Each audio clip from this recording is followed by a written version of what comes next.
funny how life's toughest moments can lead to unexpected friendships. Back in the early 90s, I found myself sitting through endless meetings about cutbacks and layoffs at a struggling Gold Coast business. The mood was grim, but there was one bright spot, a colleague named Mike Levy, who shared my slightly warped sense of humour.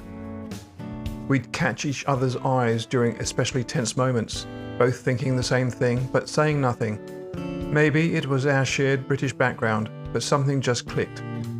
Then came the day we discovered our musical connection. During one of our chats over coffee, we somehow got onto the topic of music. Turned out we both played acoustic guitar, loved the same songs, and even sang. What started as casual jam sessions grew into regular duet performances. We even made some basic recordings, just 2 guitars, 2 voices, straight to disc. Simple stuff really.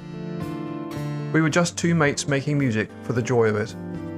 We had no idea that this friendship, forged in the uncertainty of a failing business, would lead us into a proper recording studio and set us both on an unexpected creative journey. That journey began early in 2001, when the loss of a good friend triggered me to write a notebook full of lyrics, for which Mike soon started to write melodies. We continued to write throughout that year. In January 2002, Mike and I went into a recording studio. The 12 tracks on that 2002 album, Not All It Seems, were more than just music. They represented our first ever venture into songwriting. The recording process was challenging. We lived 100 kilometers apart, both with full-time jobs and families. We managed to book just 3 days in a studio halfway between our homes at $600 per day. Time was incredibly tight, both for preparation and the actual recording. That first morning is still vivid in our memories. Walking in with our guitar cases, being overwhelmed by the professional equipment and that distinctive studio silence. Our plans hit an immediate snag when we learned our chosen producer had pulled out, replaced by a last-minute substitute engineer. But with the clock ticking, we just pressed on. Okay, ready for the first track. After the recording sessions were done, our excitement slowly began to evaporate as, week after week, the CD was never delivered to us. Finally, after 2 months of pestering, the CD arrived, only for us to discover on very first play that the mastering was catastrophically bad. Perhaps the engineer had been in a rock band headspace, but it was certainly no gentle acoustic album. No explanation or apology was forthcoming. It took me yet more months to retrieve the original Logic DAW sessions and take them to another studio for remixing and remastering, where they had to wrestle with DAW compatibility issues that threatened to sink the whole rescue project. But things suddenly clicked into place. We finally got our CD, and it sounded great.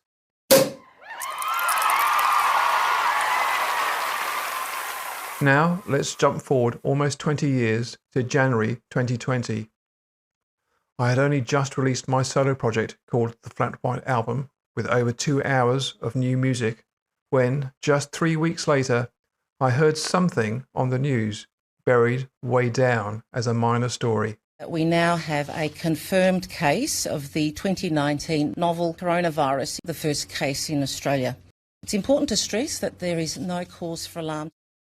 No cause for alarm. Now there's a classic case of understatement.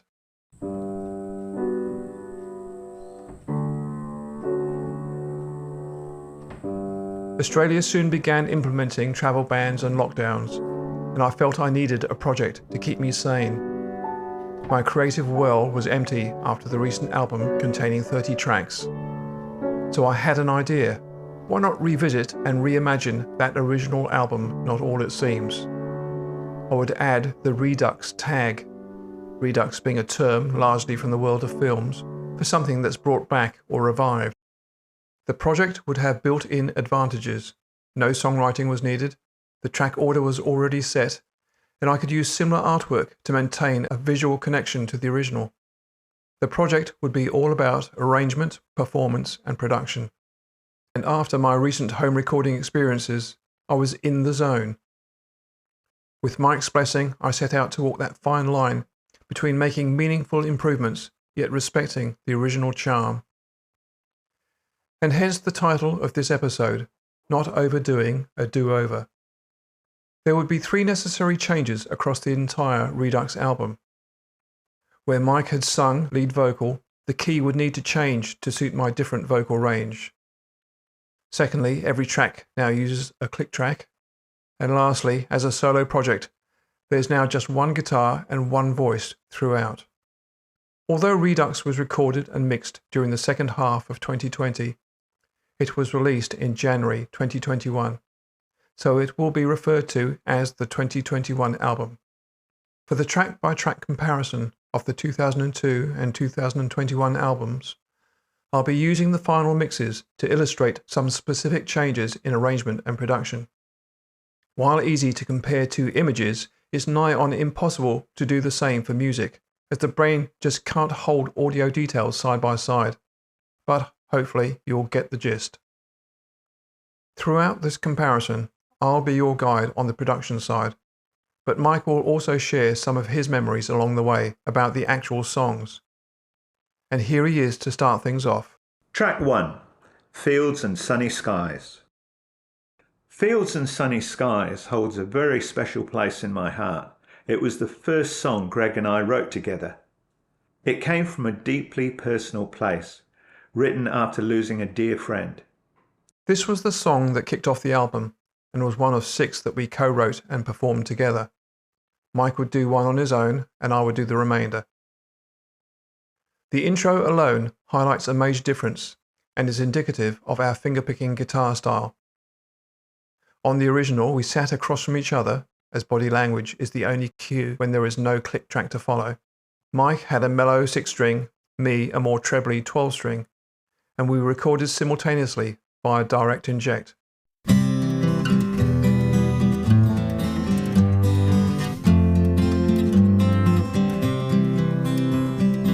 Once in a while you meet a soul who's... Whereas on Redux, there is just me on my 12-string, but recorded via condenser mic and direct inject.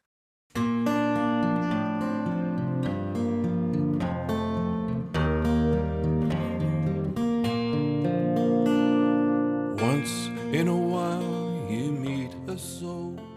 There is now sonic variety by adding percussion and strings, for example in the bridge.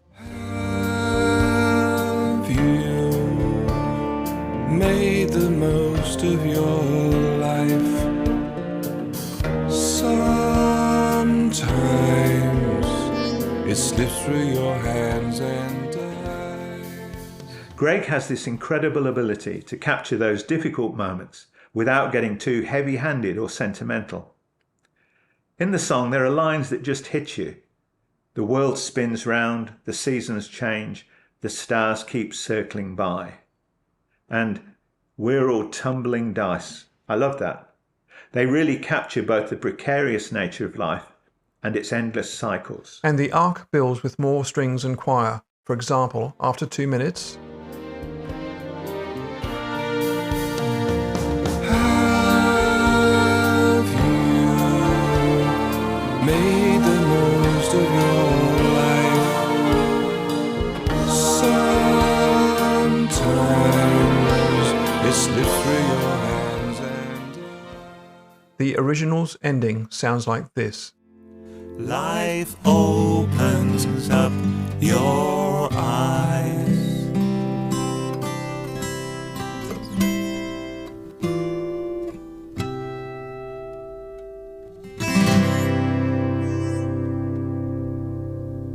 Whereas the Redux version is more deliberate because I had time to think through various options. is shattered. Life opens up your eyes.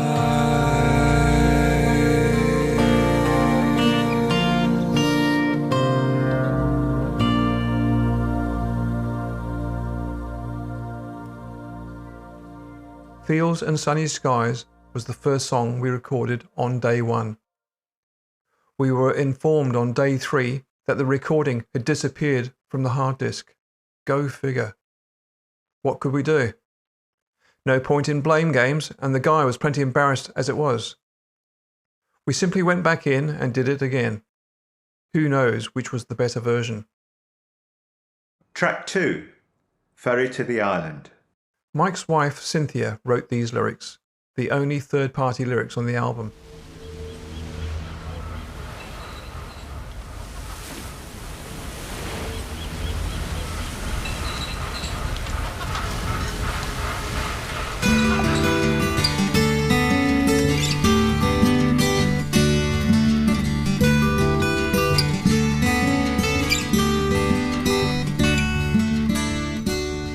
On the ferry to the island. Now, when we talk about ferry to the island, we're actually talking about North Stradbroke Island, Straddy, as we call it here in southeast Queensland. It's that place you escape to when life just gets overwhelming. You know, too many meetings, endless emails, just too much of everything. Cynthia captured it perfectly in the lyrics. All the stuff that seems to matter floats away like foam on the outgoing tide. This song is one of my absolute favourites to play on guitar. Greg took my basic tune and just transformed it. The rhythm in the verses mimics the steady thump, thump, thump of the ferry's engine. On the ferry to the island, the world just slips away. On the ferry to the island, nothing matters anyway. Then the chorus. Well, the chorus just transports you to another world, just like stepping onto the island itself. There's this beautiful sequence after the chorus, these repeating chords followed by the bass run down to the lower D string.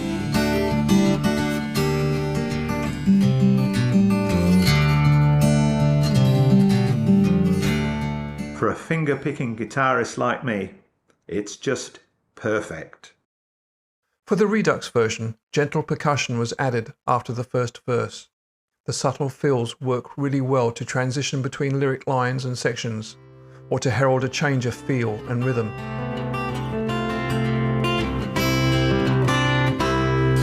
The boys sit on car bonnets, chatting up the girls. Dad sits back with the weekend sport, no worries in the world. But we all go where the wind will blow.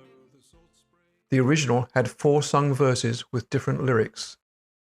A guitar-picked riff acted as the chorus between the verses.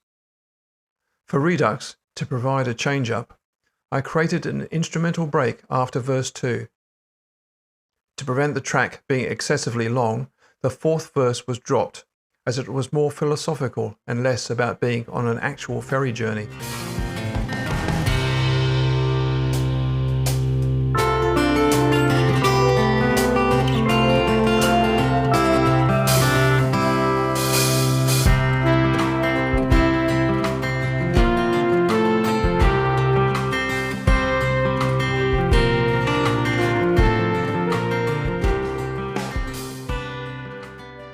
And that synth would make a comeback at the end.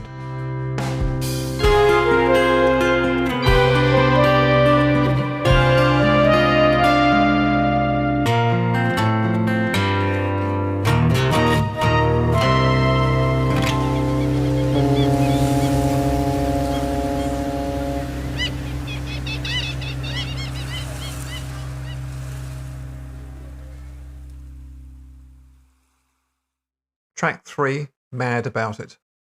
This was the first of my solo contributions. The main change for Redux was to fill out that arrangement. The original sounded a bit thin, being just my 12-string. Can't say I'm mad about it, baby, 'cause you're not loving me, no. The Redux version was expanded to be more of a smoky jazz lounge feel, with percussion, bass and electronic piano. Can't say I'm mad about it, baby, 'cause you're not loving me no more. Why did you say? It included 2 instrumental breaks that I always felt lacked finesse in the original. The first of those breaks was a change of key and a finger-picked riff that dated back to my university days.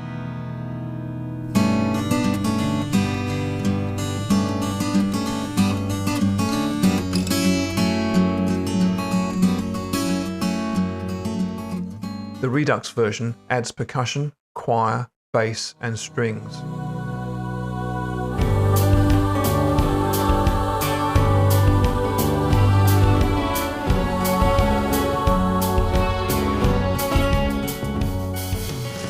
The second break in this Mad About It version was the song's closer. Originally, this was just acoustic guitar notes on top of the chords, but as said before, I'm no lead guitarist.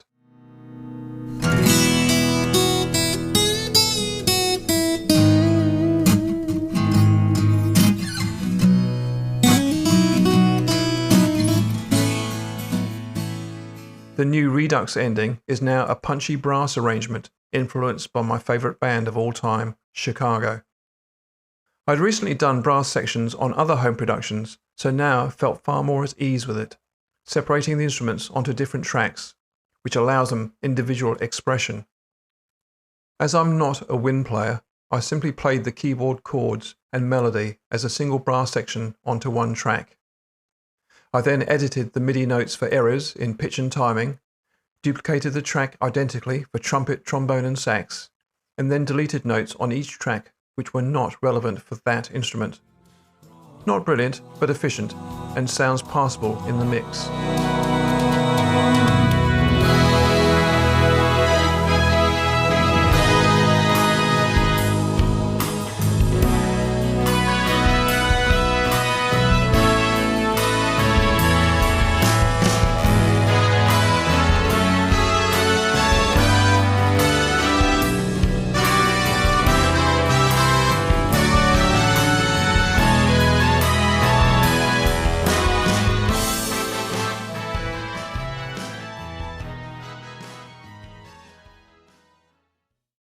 Track 4, Cappuccino Crowd.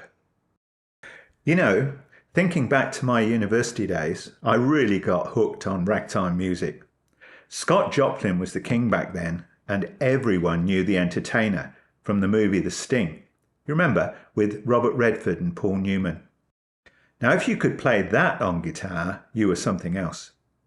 I remember this one guy at our university folk club who nailed it perfectly.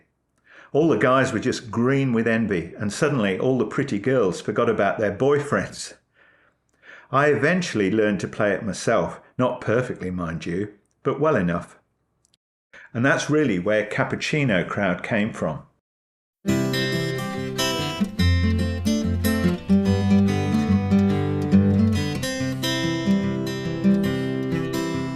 Woke up this morning, eat my cappuccino. Greg wrote these brilliant lyrics about our modern coffee culture, you know, how we keep paying more and more for our coffee with this kind of carefree abandon. The crazy thing is, his words match perfectly with that jaunty ragtime rhythm. Greg's always been modest about his talent with lyrics, but he can do it all. Serious, contemplative, witty. Just look at songs like Cappuccino Crowd. So Mike had kicked off the ragtime feel, and it was his style at its strongest. When listening to this track, it strikes me that, although we have very similar fingerpicking styles, they are different enough so they end up complementing each other as we tend to accentuate different notes and different beats. Don't forget, we played this right through on guitars, together in one pass, without any click track. Mike then went into the booth and recorded his vocals separately. I still find it amazing. Our finger-picked guitar parts each had roughly 10 notes per bar. At 145 BPM, that is roughly 360 notes per minute, each. It's an absolute miracle the guitars didn't end up in a disastrous pile-up.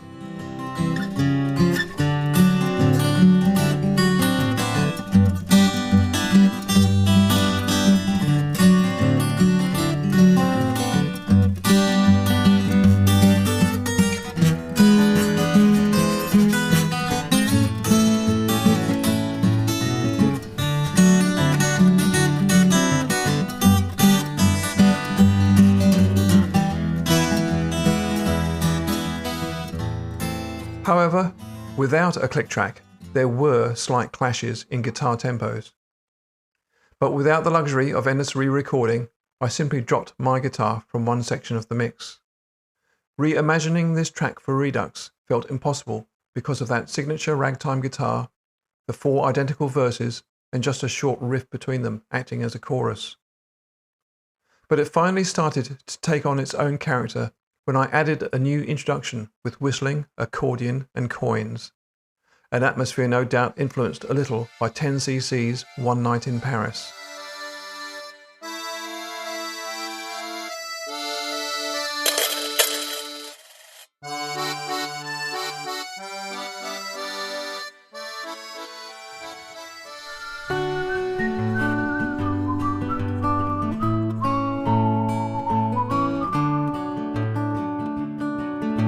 I woke up this morning, need my cappuccino to get those. However, I did experience a massive overall problem with the Redux session for Cappuccino Crowd.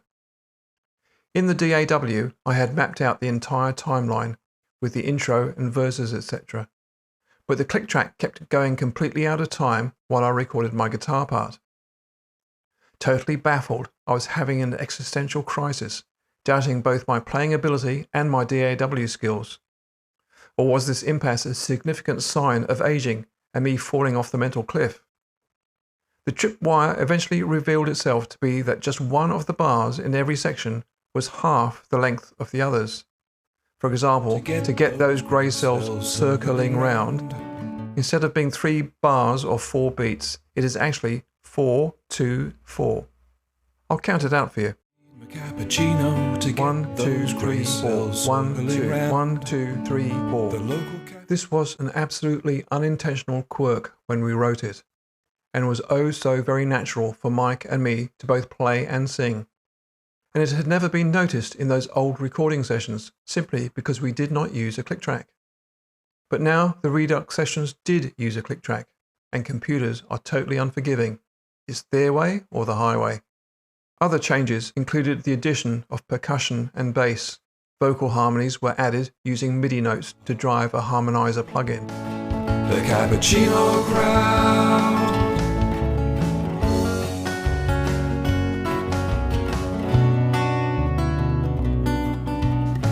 The final verse was changed to the minor key.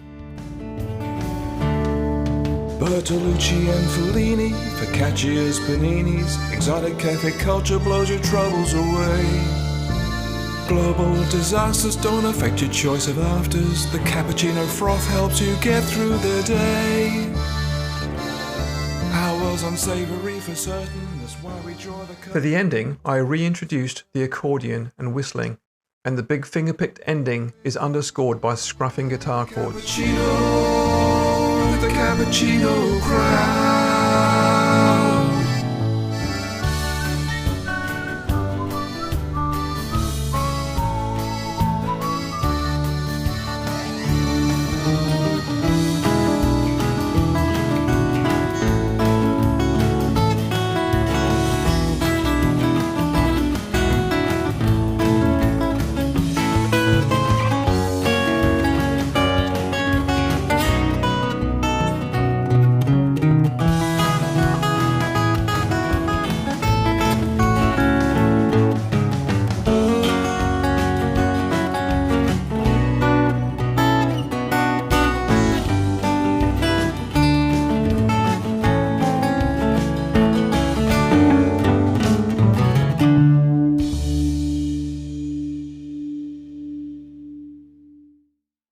Track 5, Seasons. Now Seasons is a bit different. I wrote this one using an alternative guitar tuning, tuned to the key of D. It completely changes how you play, with different chord shapes and finger positions. Now with the opening of Seasons, I wanted it to sound like English church bells. That's one of my strongest memories of England, those Sunday morning bells in summer. How they tumble over each other into this beautiful, coherent melody. Living in Brisbane, we really only get 2 seasons. Winter, cool with sunny skies, and summer, hot, wet and humid. But growing up in the UK, you got all 4 seasons. Well, in theory, though my English friends would joke that summer was often forgotten. The engineer tweaked Mike's guitar recording, making it more metallic, but hardly bell-like. But we didn't know the possibilities to ask for something else. for example, like real bells.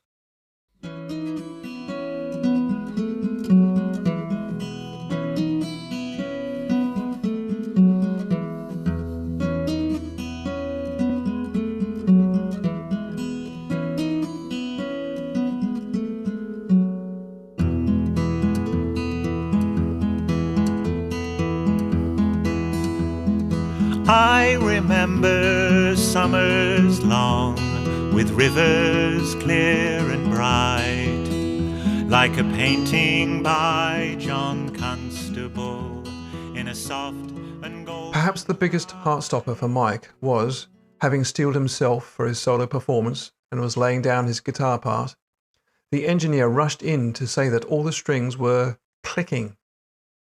The look on Mike's face was priceless. Annoyance, worry, and he was totally flummoxed. Neither he nor I could hear a problem. It turned out to be simple. The engineer was used to recording rock bands. He was unaware of string, finger, and thumpic noises on an acoustic guitar. I listened in the engineer's booth and gave Mike the thumbs up to continue and not to worry about it. Even world-leading guitarists like Tommy Emmanuel have this sound. It's just a feature of acoustic recording. I've isolated a bit of the 5K frequencies to give you an idea.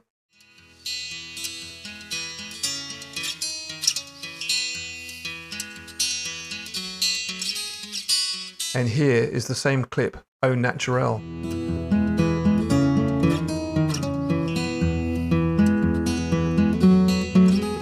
Having finished, Mike decided he wanted some accompaniment to fill out the middle part.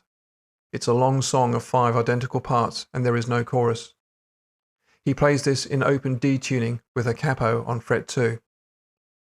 I ended up playing with a higher capo and a different chord set, which provided some ephemeral sounds for contrast. Winding lanes meet city streets, village turns to town. Lives made and lost in every place, we reap what we have sown. As there is no musical change or lyrical twist at the end, I suggested that we fade my guitar out before the last verse to refocus on Mike and the words. Mike was pleased with the way it all turned out. For Redux, while I would have liked the challenge of doing my own version, this was the one song that Mike had 100% written, played and sung. And, understandably, it was special to him and he didn't want it re-recorded or embellished. This track was therefore lifted directly from the original 2002 album recording and, without any musical change, simply tweaked via mastering to match the general levels and maximum peaks of the new re-recorded tracks. However, unexpectedly, Seasons ended up providing a special anchor in the middle of the Redux album, presenting an oasis of simplicity and a calm folk vibe, a vibe that both Mike and I were familiar with from our formative folk club days in the 1960s. Battlefields is fading from our minds, and the present and the past combine from another place, another time.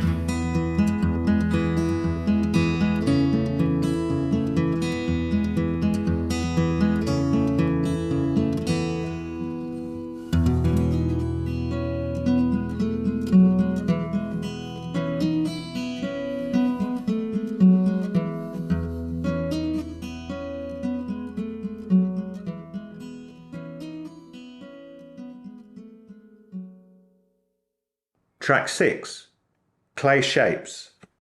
You know, Clay Shapes was what you might call a slow burn, at least for me. I sent Greg this tune, but looking back, it was pretty basic. One of my old university teachers might have called it pedestrian. But Greg, he worked his magic on it, breathing new life into that simple melody in ways I never imagined. The funny thing is, I didn't really connect with the lyrics right away.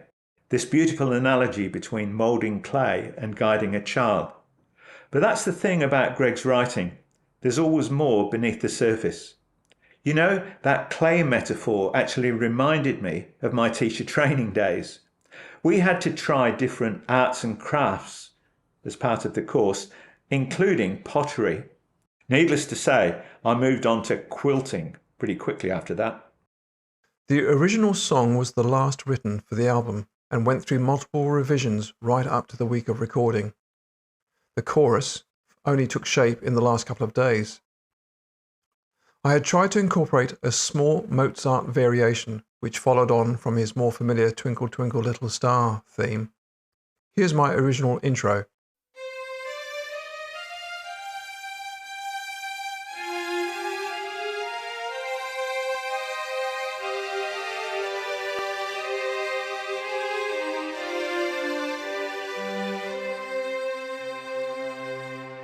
A potter's hands are filled with love as he gently... A longer version of this opening riff returned as a break later in the song. None of it gelled to my satisfaction, and there was no one at the studio to help me polish it. We had a disinterested engineer rather than a producer. Mike and I agreed that Clay Shapes had ended up as the weakest of all the tracks, and thus it was put in the middle of the album. But Redux was an opportunity for a marked change and, hopefully, to make good its imagined potential.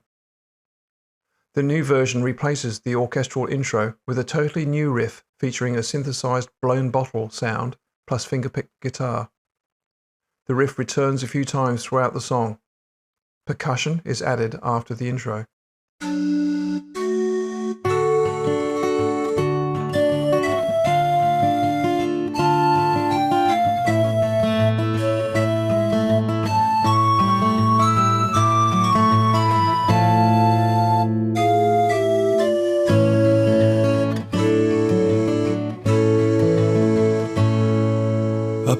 Hands are filled with... There is now a more natural arrangement and sound for the extended orchestral piece which forms the middle break. The constituent instruments are now spread over several MIDI tracks, allowing more complexity of arrangement and control of volumes.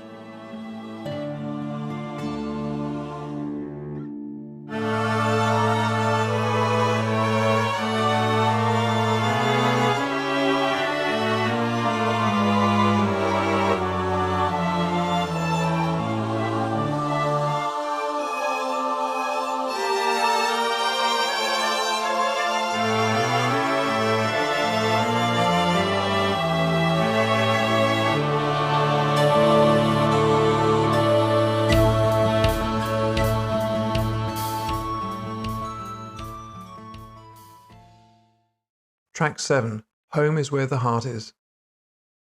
My wife was away on a trip back to the UK. I sat at the piano, played a chord, and sang the phrase, Home is Where the Heart Is.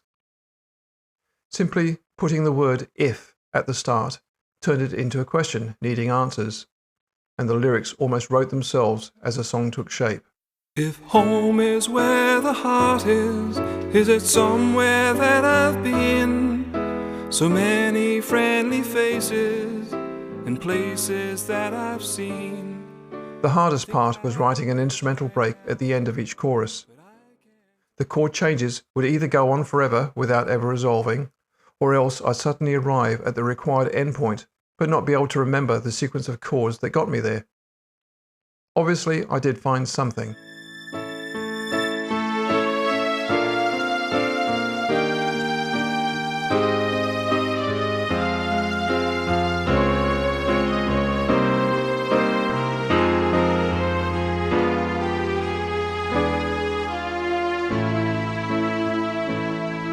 For as long as I remember. I would have liked to have some help back then with the arrangement, as some parts were just too sparse. At the time I hadn't considered adding a guitar part. So for Redux, the changes did include adding guitar, as well as percussion, choir, and a vocal harmony. The string part is now orchestral samples rather than synthesized instruments, and the piano's bass part, the left hand, has been put on a separate track to give better options for tonal balance. Home is where the heart is, and now I know it's true. Home's wherever you are, 'cause my heart belongs.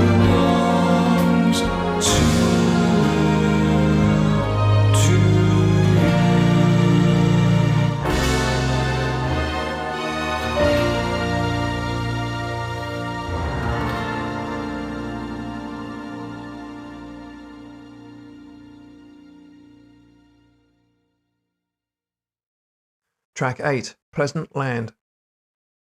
The week we emigrated from the UK to Australia in 1981, the London suburb of Brixton was ablaze due to race riots. And when writing this song in 2001, similar stuff was happening in Australia at soccer matches in Melbourne.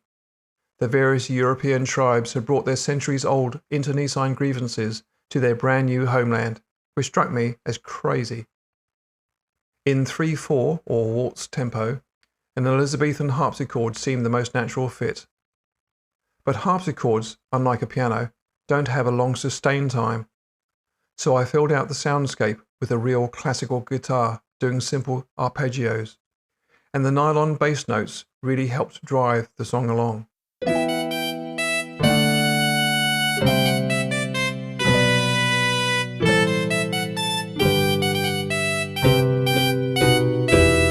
I was born in a pleasant land of fields rich and green, where folk of ancient... The Redux version changes little, except for softer and more complex arrangement. Modern percussion was added, and occasionally features the Celtic bodhran hand drum to complement the Elizabethan atmosphere. Other additions are violins and vocal harmonies. Now I've come to a pleasant land, the fields wide and brown, where folk from all around the world tour the country and town. But some have brought old battlefields and refused to forgive, and stoked the fires of enmity on the streets where they live. Is there a land that claims to be free, where people live in harmony and equality? Where people live in harmony and equality.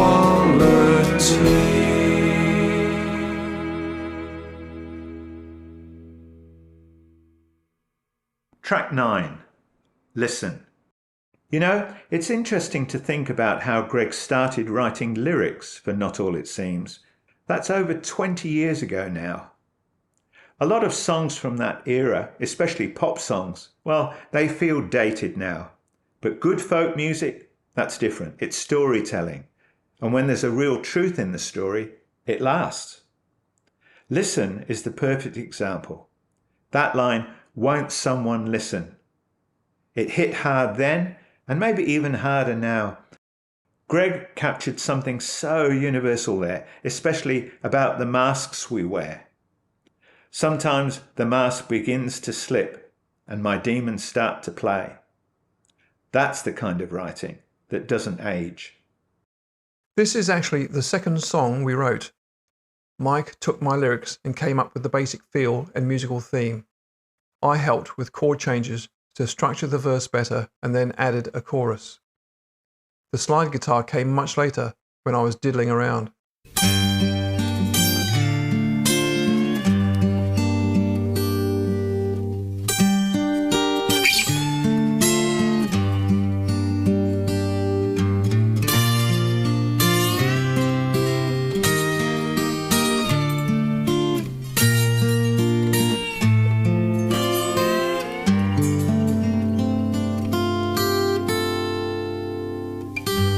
Sometimes when I'm feeling down and blue, I feel a need to pray. A screaming lead guitar sound was a long-held dream of mine as a Clapton-esque wannabe, and I thought a studio would have a guitar, amp and a pedal to help me achieve that, but no such luck. So I showed the engineer which notes to play on his keyboard, and he recorded it via MIDI and applied some guitar effects.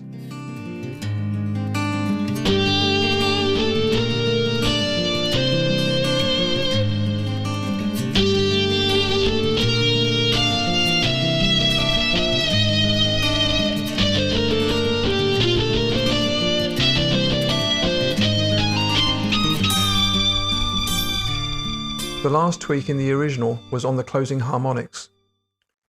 As these get higher on any acoustic guitar, they sound progressively weaker, so I asked the engineer to increase the levels on each note so there was a steady increase in volume.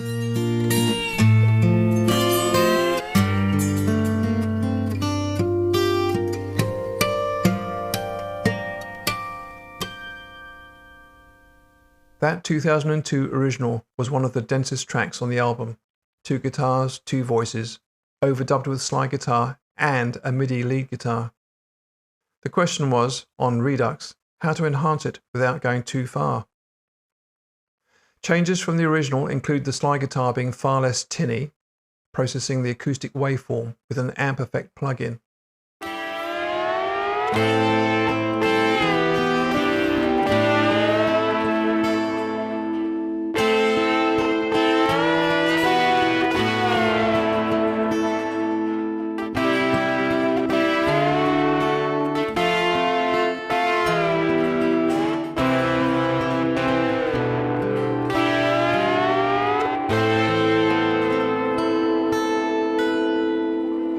Sometimes when I'm feeling down and blue, I did hit an unexpected problem with the vocal harmonies. Having raised the key to allow me to perform Mike's original vocal melody, parts of my original higher harmony were now out of my reach, and falsetto didn't suit the song. So I sang just those parts as high as I comfortably could, and then pitch shifted them into the required range. They do sound a little chipmunky, but as always, it's as good as I could do on my own and for free. And the strangeness is less obvious once mixed into the dense arrangement. Other production additions were percussion and strings. As for those guitar harmonics, simply raising the levels would sound quite hissy due to my acoustically untreated recording room. So they were overlaid with MIDI tubular bells to beef them up. won't someone listen to what I'm trying to say? If you care to look, I'm an open book, so please don't turn away. I can find some peace of mind if you can help, my friend.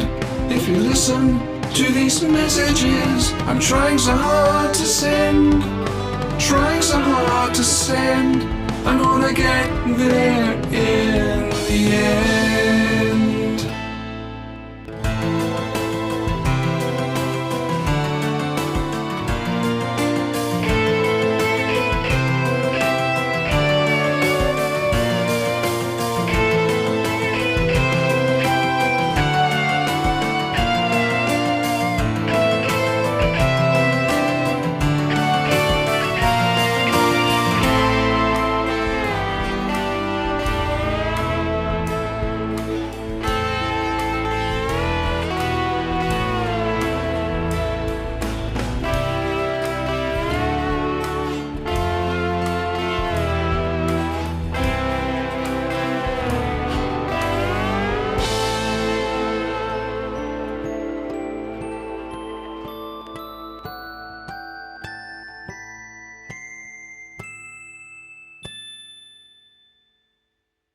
Track 10, Gonna Get You. Mike always fancied a shuffle beat for this, so I had bought some brushes and had developed a passable shuffle which sounded okay on a cardboard box. It turned out there were real drums in the corner of the studio, but I was really sweating over doing it for real. I'm not a confident performer at the best of times, and I'm certainly no drummer. Here's where the engineer actually showed some initiative, creating a basic MIDI shuffle drum track for us to play against in the headphones. While Fields and Sunny Skies took a serious look at mortality, Gonna Get You just turns all that on its head. Oh, and that shuffle beat. I couldn't keep still when we were recording it in the studio.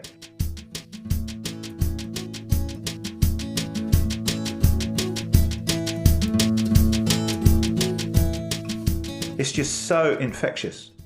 The song bounces along, listing all these things that might get you. It's funny, but there's wisdom in there too. You know what they say, sometimes you have to laugh or you'll cry. Greg and I both believe you need that comic relief sometimes.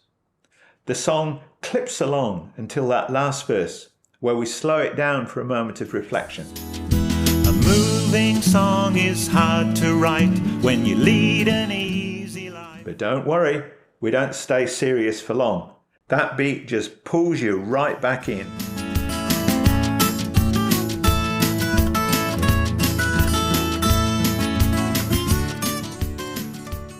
Perhaps at this stage towards the end of the 3-day session, or just that natural drums were so much easier to follow than a clinical click track, we were definitely relaxed enough to focus on playing together in tight tempo. With 4 verses to play, I asked that my guitar be held back from the mix until the second verse.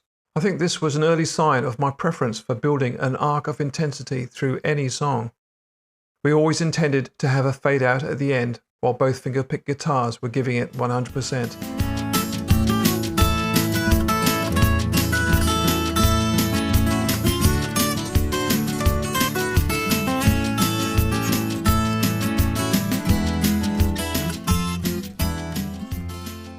So what was I going to do for the Redux version? That 2002 track had become deeply ingrained in my mind over 20 years, and it was probably the hardest for me to reimagine a new version. And so it languished at the back of my mind for several weeks, until I was struck by the idea of using a Pentecostal gospel approach. Perhaps I had unexpectedly caught the end of Songs of Praise one day. So Redux starts with a completely new preacher prologue, which was a combination of new verse and new chorus, both in minor key. My voice acting isn't much cop, but at least it's different from my singing voice. It introduces the gospel vocal samples, some MIDI organ, and a church choir.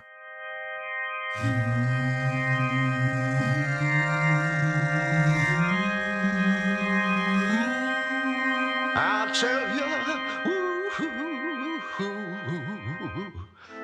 The rising change in temperature is a clear and present threat. As the track progresses, the beat comes in with stick percussion rather than a simple brush shuffle, and there's an extended variety of gospel vocal samples.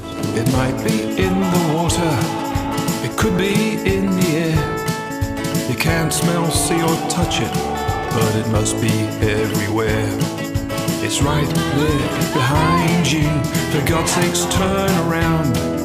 You better move on fast. There's still a slower section, this time enhanced with the introduction of slide guitar.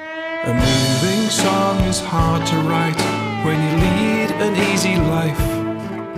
A home, a car, 3 meals. The ending is prefaced with a new funeral march phrase on the guitar, and the outro is full on with every preceding element thrown in. It was great fun to do.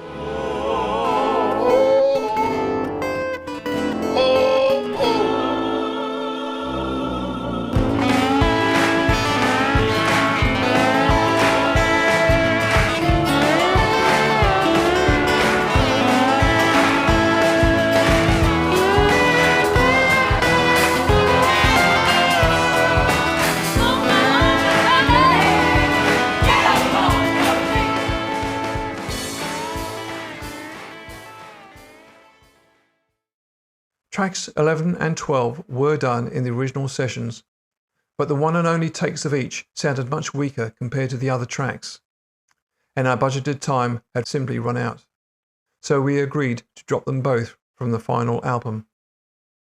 However, due to the several months' delay in getting the CD finalised, I worked on them some more and eventually re-recorded them at the second studio, where the album was eventually remixed and remastered. The guy I was now dealing with was a producer as well as an engineer and musician. He helped and encouraged me. It was a real buzz and a lot more relaxed because I was now recording in the evening, avoiding any clashes with my daytime work. And, just as importantly, I didn't feel awkward as I was paying for these recording sessions out of my own pocket and thus not wasting Mike's time and money on my solo tracks. But I still had to watch the clock. Every minute in the studio was another $1, and there is the law of diminishing returns, deciding when to say enough is enough. But at least these 2 tracks were now far better represented than before. Track 11, Worlds Apart. Here's the start of the 2002 track.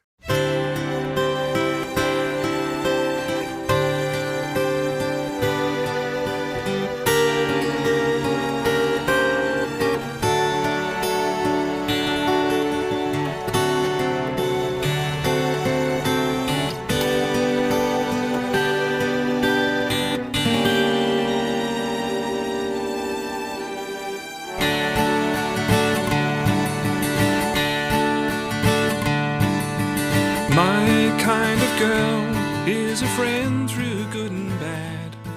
So what to do for a redux? There was little to change, as it was a simple acoustic song.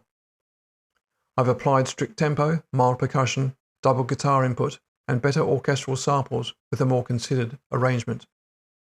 Together, these all provide a mellower and more sophisticated sound.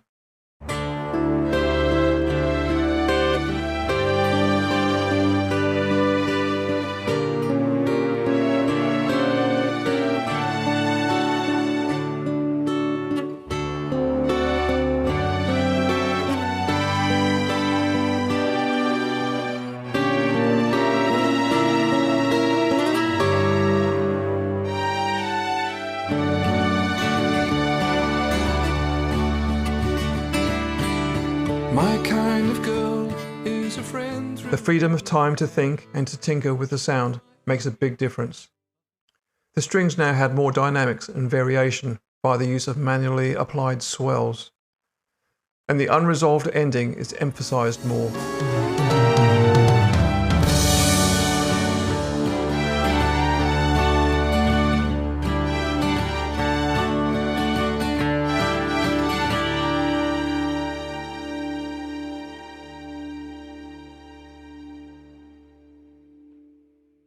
Track 12, In Two Minds. The conceit of this track back in 2001 was that I had a multi-section melancholic instrumental.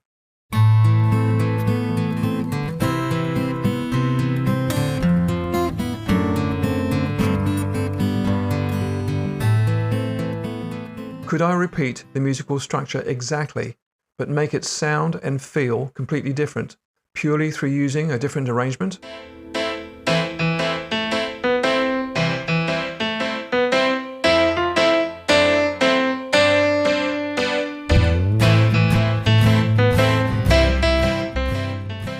After recording the upbeat piano parts and guitar strumming, I started to add a bass line via the keyboard.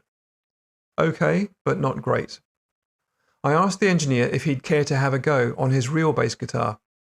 He did, and he nailed it. It really lifted the production, and this is the only track on that original album to have bass guitar. While mixing, we noticed that I had strummed a wrong chord, and elsewhere he had flubbed a bass line. We tested dropping the offending instrument for the relevant bars, and the arrangement sounded great, so we didn't bother to re-record.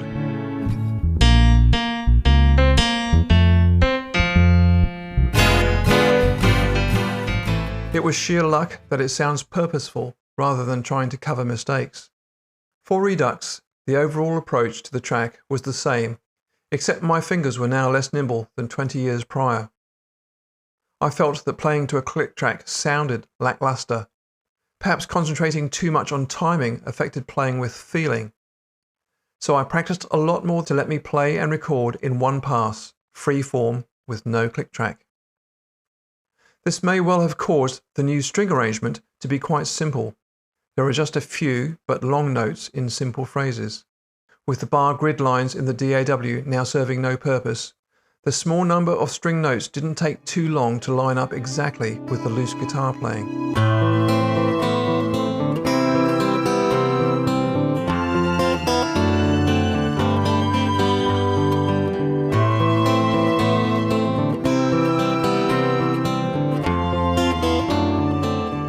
For the upbeat second half, I improved the piano part a little and also added drums. And because I had so liked the dropping of instrument parts in the original, I recreated this in the Redux version. And instead of the original fade out, there is a definitive ending, stressing a change from minor to major. A nice positive ending to the whole project.